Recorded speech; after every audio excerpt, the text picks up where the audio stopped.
We provide you the platform to turn your dreams into reality. Give wings to your aspirations with KR Mangalam University.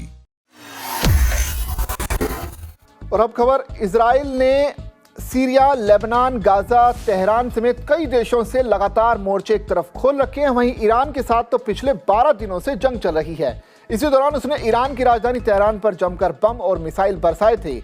अब उसने Yemen को भी ऐसा ही हाल करने की धमकी दे दी है।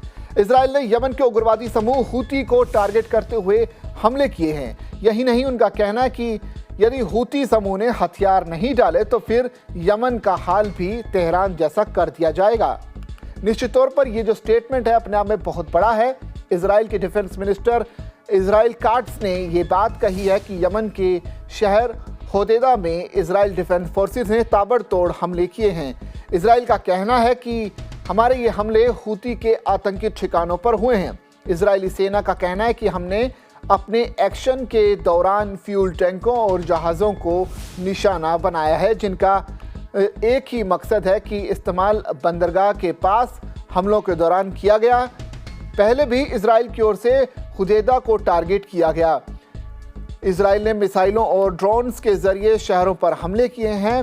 इजराइल का कहना है कि यहीं पर हूतियों ने बड़े पैमाने पर ईरान से इंपोर्ट किए गए हथियारों को रखा है।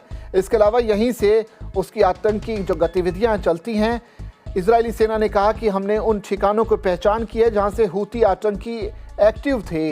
यहां उन्होंने ठिकाने बना दिए हैं। हुदैदा का बंदरगाह उनकी गतिविधियों का एक अड्डा बन चुका था। इसके अलावा उनकी ओर से इस्तेमाल किए जाने वाले हथियारों को भी टारगेट किया गया है। इजराइल ने कहा कि यदि यमन ने उन्हें कंट्रोल नहीं किया तो फिर उसका हाल भी तेहरान जैसा कर दिया जाएगा। काट्स ने कहा कि इजराइल की पर मिसाइलें दागने का गंभीर परिणाम भुगतना होगा। हम इजराइल की रक्षा के लिए हमले जारी रखेंगे।